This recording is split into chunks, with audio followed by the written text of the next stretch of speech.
Salad with avocado dressing. Wow. Oh, we're live.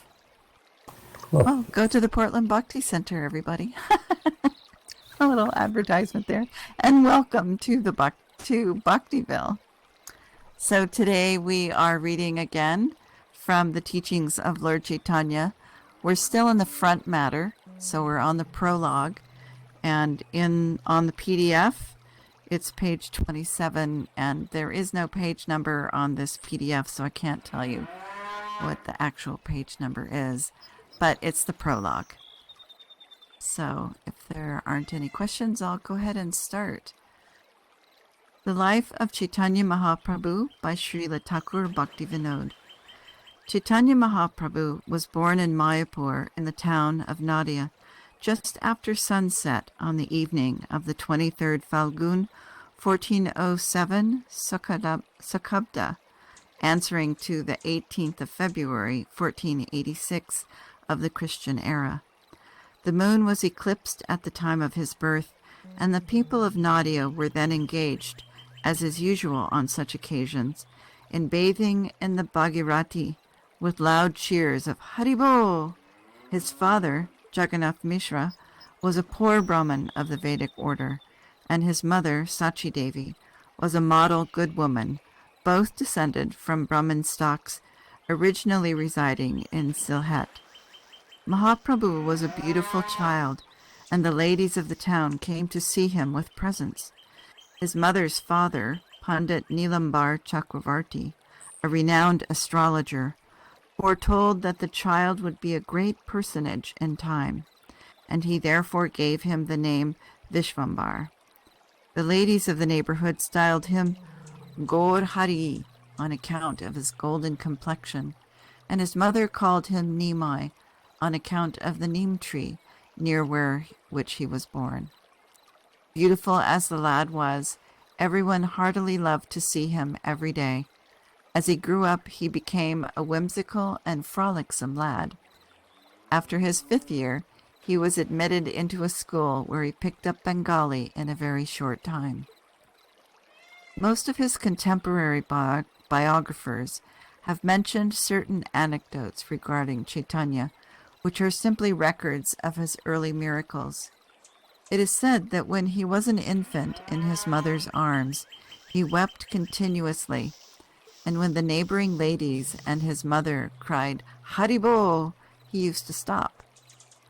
Thus, there was a continuation of the utterance of Haribo in the house, foreshowing the future mission of the hero. It has also been stated that when his mother once gave him sweetmeats to eat, he ate clay instead of the food. His mother asking for the reason, he stated that as every sweetmeat was nothing but clay transformed, he would eat clay as well. His mother, who was the consort of a pundit, explained that every article in a special state was adapted to a special use. Earth, while in the state of a jug, could be used as a water pot, but in the state of a brick, such use was not possible. Clay, therefore, in the form of sweetmeats, was usable as food, and not clay in its other states. The lad was convinced, and admitted his stupidity in eating clay, and agreed to avoid the mistake in future. Another miraculous act has been related. It is said that a Brahmin on pilgrimage became a guest in his house, and cooked his food and read his grace with meditation on Krishna. In the meantime, the lad came and ate up the cooked rice. The Brahmin, astonished at the lad's act, cooked again at the request of Jagannath Mishra. The lad again ate up the cooked rice, while the Brahmin was offering the rice to Krishna with meditation.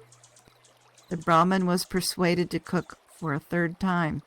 This time all the inmates of the house had fallen asleep, and the lad showed himself as Krishna to the traveler and blessed him. The Brahmin was then lost in ecstasy at the appearance of the object of his worship. It has also been stated that 2 thieves stole away the lad from his father's door with a view to purloin his jewels, and gave him sweetmeats on the way. The lad exercised his illusory energy and deceived the thieves back towards his own house. The thieves, for fear of detection, left the boy there and fled. Another miraculous act has been described of the lads demanding and getting from Hiranya and Jagadish all the offerings they had collected for worshipping Krishna on the day of Ekadashi. When only 4 years of age, he sat on rejected cooking pots, which were considered unholy by his mother. He explained to his mother that there was no question of holiness and unholiness as regards earthen pots thrown away after the cooking was over. These anecdotes relate to the tender age up to the 5th year. In his 8th year, he was admitted into the toll of Gangadas Pandit in Ganganagar, close by the village of Mayapur. In 2 years, he became well read in Sanskrit grammar and rhetoric. His readings after that were of the nature of self-study in his own house, where he had found all important books belonging to his father, who was a Pandit himself. It appears that he read the Smriti in his own study, and the Nyaya also, in competition with his friends, who were then studying under the celebrated Pandit Raghunath Shiromani. Now, after the 10th year of his age, Caitanya became a passable scholar in grammar, rhetoric, the Smriti, and the Nyaya. It was after this that his elder brother Vishvarup left his house and accepted the ashram status of a sannyasi, ascetic. Caitanya, though a very young boy, consoled his parents, saying that he would serve them with a view to please God. Just after that, his father left this world. His mother was exceedingly sorry, and Mahaprabhu, with his usually contented appearance, consoled his widowed mother. It was at the age of 14 or 15 that Mahaprabhu was married to Lakshmi Devi, the daughter of Balabhacharya, also of Nadia. He was at this age considered one of the best scholars of Nadia, the renowned seat of Nyaya philosophy and Sanskrit learning. Not to speak of the Smarta Pandits, the Nayaks were all afraid of confronting him in literary discussions. Being a married man, he went to eastern Bengal on the banks of the Padma for acquirement of wealth. There he displayed his learning and obtained a good sum of money. It was at this time that he preached Vaishnavism at intervals. After teaching him the principles of Vaishnavism, he ordered Tapan Misra to go and live in Benares. During his residence in East Bengal, his wife Lakshmi Devi left this world from the effects of snakebite. On returning home, he found his mother in a mourning state. He consoled her with a lecture on the uncertainty of human affairs. It was at his mother's request that he married Vishnupriya, the daughter of Raj Pandit Sanatan Mishra. His comrades joined him on his return from Pravas, or sojourn. He was now so renowned that he was considered to be the best Pandit in Nadia. Keshav Mishra of Kashmir, who had called himself the great Digvijay, came to Nadia with a view to discuss with the Pandits of that place. Afraid of the so-called conquering Pandit, the toll professors of Nadia left their town on pretense of invitation, and Keshav met Mahaprabhu at the Borokonagat in Mayapur, and after a very short discussion with him, he got defeated by the boy, and mortification obliged him to decamp. Nimai Pandit was now the most important Pandit of his times. It was at the age of 16 or 17 that he traveled to Gaya with a host of his students, and there took his spiritual initiation from Ishwara Puri, a Vaishnav sannyasi and disciple of the renowned Madhavendra Puri. Upon his return to Nadia, Nimai Pandit turned religious preacher, and his religious nature became so strongly represented that Advaita Prabhu, Srivas, and others, who had before the birth of Caitanya already accepted the Vaishnava faith, were astonished at the change in the young man. He was then no more than a contending Nayaka, a wrangling Smarta, and a criticizing rhetorician. He swooned at the name of Krishna and behaved as an inspired man under the influence of his religious sentiment.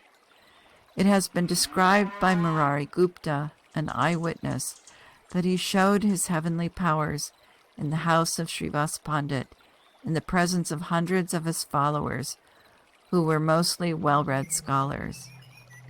It was at this time that he opened a nocturnal school of kirtan in the compound of Srivas Pandit with his sincere followers. There he preached, there he sang, there he danced, and there he expressed all sorts of religious feelings. Nityananda Prabhu, who was then a preacher of Vaishnavism, and who had then completed his travels all over India, joined him by that time. In fact, a host of Pandit preachers of Vaishnavism, all sincere at heart, came and joined him from different parts of Bengal. Nadia now became the regular seat of a host of Vaishnava acharyas, saintly teachers, whose mission it was to spiritualize mankind with the highest influence of the Vaishnava devotional creed. The first mandate that he issued to Prabhu Nityananda and Haridas, his close associates, was this: "Go, friends, go through the streets of the town, meet every single man at his door, and ask him to sing the name of Hari with a holy life, and you then come and report to me every evening the result of your preaching." Thus ordered, the two preachers went on and met Jagai and Madai, the two most abominable characters. They insulted the preachers on hearing Mahaprabhu's mandate, but were soon converted by the influence of bhakti, inculcated by their Lord. The people of Nadia were now surprised. They said, "Nimai Pandit is not only a gigantic genius, but he is certainly a missionary from God Almighty." From this time to his 23rd year, Mahaprabhu preached his principles not only in Nadia, but in all important towns and villages around his city. In the houses of his followers, he showed miracles, taught the esoteric principles of bhakti, and sang her sankirtan with other bhaktas or devotees. His followers of the town of Nadia commenced to sing the holy name of Hari in the streets and bazaars. This created sensation and roused different feelings in different quarters. The bhaktas were highly pleased. The smarta, caste-conscious Brahmins, became jealous of Nimai Pandit's success and complained to Chand Kazi against the character of Caitanya as un-Hindu. The Kazi came to Srivas Pandit's house and broke a mridanga, a drum used in Sankirtan there, and declared that unless Nimai Pandit ceased to make noise about his queer religion, he should be obliged to enforce Mohammedanism on him and his followers. This was brought to Mahaprabhu's notice. He ordered the town people to appear in the evening, each with a torch in his hand. This they did, and Nimai marched out with his Sankirtan divided into 14 groups, and on his arrival at the Qazi's house, he held a long conversation with the Qazi, and in the end communicated into his heart his Vaishnava influence by touching his body. The Qazi then wept and admitted that he had felt a keen spiritual influence which had cleared up his doubts and produced in him a religious sentiment which gave him the highest ecstasy. The Qazi then joined the Sankirtan party. The world was astonished at the spiritual power of the great Lord, and hundreds of heretics converted, joining the banner of Vishvambar after this affair. It was after this that some of the jealous and low-minded Brahmins of Kulia picked a quarrel with Mahaprabhu and collected a party to oppose him. Nimai Pandit was naturally a soft-hearted person, though strong in his principles. He declared that party feeling and sectarianism were the two great enemies of progress, and as long as he should continue to be an inhabitant of Nadia, belonging to a certain family, his mission would not meet with complete success. He then resolved to be a citizen of the world by cutting off his connection with a particular family, caste, and creed, and with this resolution, he embraced the position of a sannyasi at Katwa under the guidance of Keshav Bharati of that town in the 24th year of his life. His mother and wife wept bitterly for his separation, but our hero, though soft in heart, was a strong person in principle. He left his little world in his house for the unlimited spiritual world of Krishna with man in general. After his sannyas, he was induced to visit the house of Advaita Prabhu in Santipur. Advaita managed to invite all his friends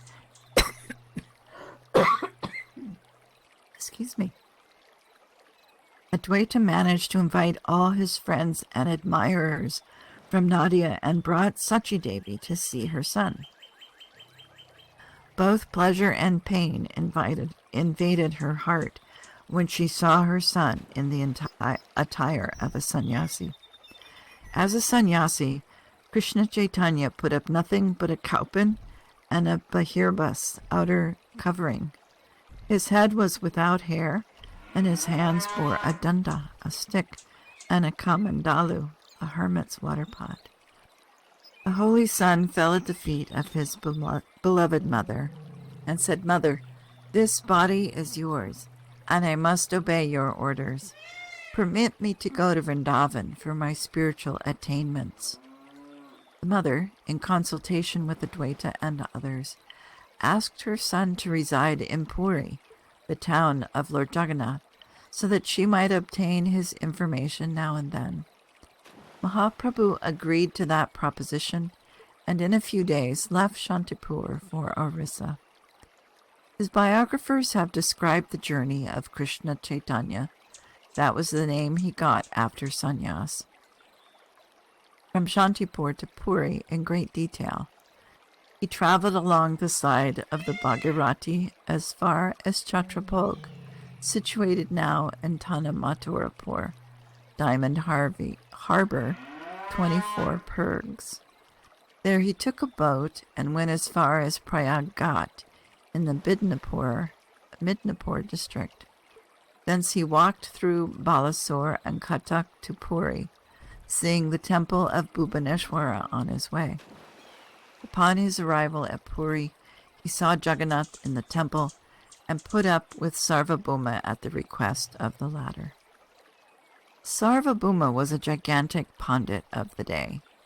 His readings knew no bounds. He was the best Nayak of all of the times, and was known as the most erudite scholar in the Vedanta philosophy of the school of Shankaracharya. He was born in Nadia, Vidyanagar, and taught innumerable pupils in the Nyaya philosophy in his toll there. He had left for Puri sometime before the birth of Nimai Pandit. His brother-in-law, Gopinath Mishra, introduced our new sannyasi to Sarvabhauma, who was astonished at his personal beauty and feared that it would be difficult for the young man to maintain sannyas dharma during the long run of his life. Gopinath, who had known Mahaprabhu from Nadia, had a great reverence for him and gave out that the sannyasi was not a common human being. On this point, Gopinath and Sarvabhauma had a hot discussion. Sarvabhauma then requested Mahaprabhu to hear his recitation of the Vedanta Sutras, to which the latter tacitly submitted. Caitanya heard with silence what the great Sarvabhauma uttered with gravity for 7 days, at the end of which the latter said, "Krishna Caitanya, I think you do not understand the Vedanta, as you do not say anything after hearing my recitation and explanations." The reply of Caitanya was that he understood the sutras very well, but he could not make out what Shankaracharya meant by his commentaries. Astonished at this, Sarvabhauma said, "How is it that you understand the meaning of the sutras and do not understand the commentaries which explain the sutras? All well, if you understand the sutras, please let me have your interpretations." Mahaprabhu thereupon explained all the sutras in his own way, without touching the pantheistic commentary of Shankara. The keen understanding of Sarvabhauma saw the truth, beauty, and harmony of arguments in the explanations given by Caitanya, and obliged him to utter that it was the first time that he had found one who could explain the Brahma Sutras in such a simple manner. He admitted also that the commentaries of Shankara never gave such natural explanations of the Vedanta Sutras as he had obtained from Mahaprabhu. He then submitted himself as an advocate and follower. In a few days, Sarvabhauma turned out as one of the best Vaishnavas of the time. Report ran out, and the whole of Orissa sang the praise of Krishna Caitanya, and hundreds came to see him and became his followers. In the meantime, Mahaprabhu thought of visiting southern India, and he started with one Krishna Das Brahman for the journey. His biographers have given us a detail of the journey. He first went to Kurmakshetra, where he did a miracle by curing a leper named Vasudev. He met Ramananda Roy, the governor of Vidyanagar, on the banks of the Godavari, and had a philosophical conversation with him on the subject of Prem Bhakti, loving devotion. He worked another miracle by touching, making them immediately disappear, the 7 tall trees, through which Ramchandra, the son of Dasarath, had shot his arrow and killed the great Baliraj. He preached Vaishnavism and Nam Sankirtan, chanting of the holy names of God throughout the journey. At Rangashetra, he stayed for 4 months in the house of one Venkata Bhatt in order to spend the rainy season.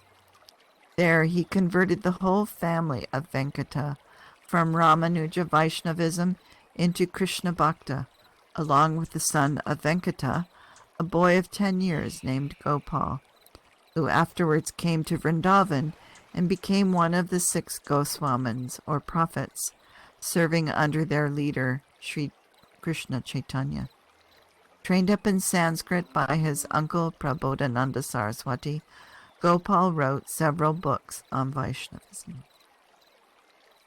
Caitanya visited numerous places in southern India, as far as Cape Comorin, and returned to Puri in 2 years by Pandharpur on the Bhima.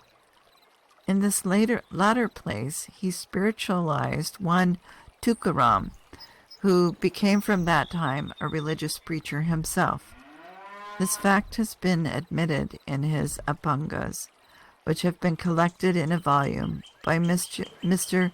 Satyendranath Tagore of the Bombay Civil Service. During his journey, he had discussions with the Buddhists, the Jains, the Mayavadis in several places, and converted his opponents to Vaishnavism, the worship of God as a person. Upon his return to Puri, Raja Prataparudra Dev and several Pandit Brahmins joined the banners of Chaitanya Mahaprabhu. He was now 27 years of age. In his 28th year, he went to Bengal as far as Gaud in Malda. There he picked up 2 great personages named Rupa and Sanatan. Though descended from the lines of the Carnatic Brahmins, these 2 brothers turned out demi-Muslims by their continual contact with Hussein Shah, the then emperor of Gaud. Their names had been changed by the emperor into Dabar Kash and Sakar Malik, and their master loved them heartily, as they were both learned in Persian, Arabic, and Sanskrit, and were loyal servants of the state. The 2 gentlemen had found no way to come back as regular Hindus, and had written to Mahaprabhu while he was at Puri for spiritual help. Mahaprabhu had written in reply that he would come to them and extricate them out of their spiritual difficulties. Now that he had come to Gaud, both the brothers appeared before him with their long-standing prayer. Mahaprabhu ordered them to go to Vrindavan and meet him there. Chaitanya returned to Puri through Shantipur, where he again met his dear mother. After a short stay at Puri, he left for Vrindavan. This time he was accompanied by one Balabhadra Bhattacharya. He visited Vrindavan and came down to Prayag, Allahabad, converting a large number of Mohammedans to Vaishnavism by argument from the Quran. The descendants of those converts are still known as Patan Vaishnavas.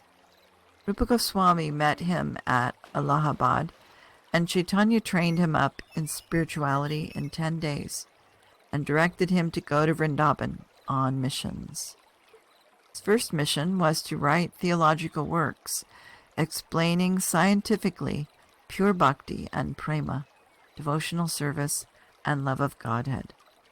The second mission was to revive the places where Krishna Chandra had, in the end of Dwapara Yuga, the previous age, exhibited his Leela or pastimes for the benefit of the religious world.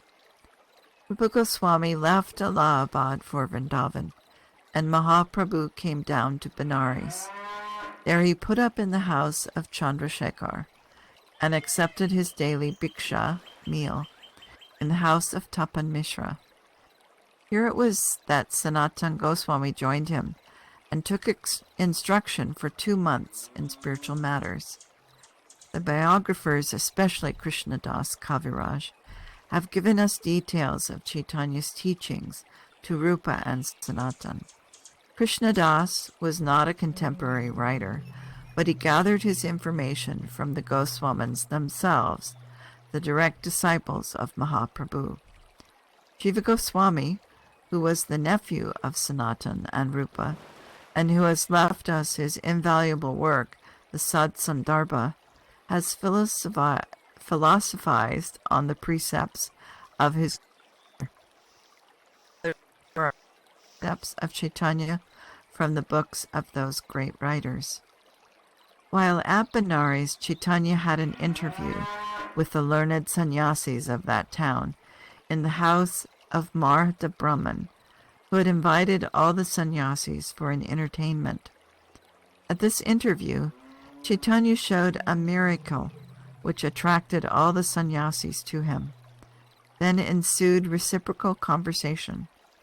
The sannyasis were headed by their most learned leader, Prakashananda Saraswati. After a short controversy, they submitted to Mahaprabhu and admitted that they had been misled by the commentaries of Shankaracharya. It was impossible even for learned scholars to oppose Caitanya for a long time, as there was some spell in him which touched their hearts and made them weep for their spiritual improvement. The sannyasis of Benares soon fell at the feet of Caitanya and asked for his grace, Kripa. Caitanya then preached pure bhakti and instilled into their hearts spiritual love for Krishna, which obliged them to give up sectarian feelings. The whole of Benares, on this wonderful conversation of the sannyasis, turned Vaishnava, and they made a master Sankirtan with their new lord. After sending Sanatan to Vrindavan, Mahaprabhu went to Puri again by the jungles with his comrade Balabhadra. Balabhadra reported that Mahaprabhu had shown a good many miracles on his way to Puri, such as making tigers and elephants dance on hearing the name of Krishna. From this time, that is, from his 31st year, Mahaprabhu continually lived in Puri in the house of Kashi Mishra until his disappearance in his 48th year at the time of Sankirtan in the temple of Tota Gopinath. During these 18 years, his life was one of settled love and piety. He was surrounded by numerous followers, all of whom were of the highest order of Vaishnavas, and distinguished from the common people by their purest character and learning, firm religious principles, and spiritual love of Radha Krishna. Swarup Damodar, who had been known by the name of Purushottamacharya while Mahaprabhu was in Nadia, joined him from Benares and accepted his service as his secretary. No production of any poet or philosopher could be laid before Mahaprabhu unless Swarup had passed it as pure and useful. Rai Ramananda was his second mate. Both he and Swarup sang while Mahaprabhu expressed his sentiment on a certain point of worship. Paramananda Puri was his minister in matters of religion. There are hundreds of anecdotes described by his biographers, which we do not think it meet here to produce. Mahaprabhu slept short. His sentiments carried him farther and farther in the firmament of spirituality every day and night, and all his admirers and followers watched him throughout. He worshipped, communicated with his missionaries at Vrindavan, and conversed with those religious men who newly came to visit him. He sang and danced, took no care of himself, and ofttimes lost himself in religious beatitude. All who came to him believed him as the all-beautiful God, appearing in the nether world for the benefit of mankind. He loved his mother all along, and sent her Mahaprasad, spiritual foods, now and then, with those who went to Nadia. He was most amiable in nature. Humility was personified in him. His sweet appearance gave cheer to all who came in contact with him. He appointed Prabhu Nityananda as the missionary in charge of Bengal. He dispatched 6 disciples, the Goswamis, to Vrindavan to preach love in the up-country. He punished all of his disciples who deviated from a holy life. This he markedly did in the case of Junior Haridas. He never lacked in giving proper instructions in life to those who solicited them. This will be seen in his teachings to Raghunath Das Goswami. His treatment of Haridas Sr. shows how he loved spiritual men and how he defied caste distinction in the cause of spiritual brotherhood. Jai Chaitanya Mahaprabhu. Oh, we have comments. Let's see what these comments are. Kandita says, it's interesting that Lord Chaitanya performed miracles. I wonder what they were. Well, I think we have some homework there. And she says in another comment, a big thing in Christianity was Lord Jesus performing miracles to help the simple people to accept him as Lord. It would be nice to know more details about Mahaprabhu's miracles to share with people. Okay, Kandita, I think that's all of our homework, to come up with miracles. We can come through the Caitanya Charitamrita and come next week with stories of Lord Chaitanya's miracles. Any other comments? Yeah, I would think so. She asked, would it be in the Caitanya Charitamrita? I would think so. We can look at other sources. But that's our homework, all of us here. Maitreya, Bhaktimimulus.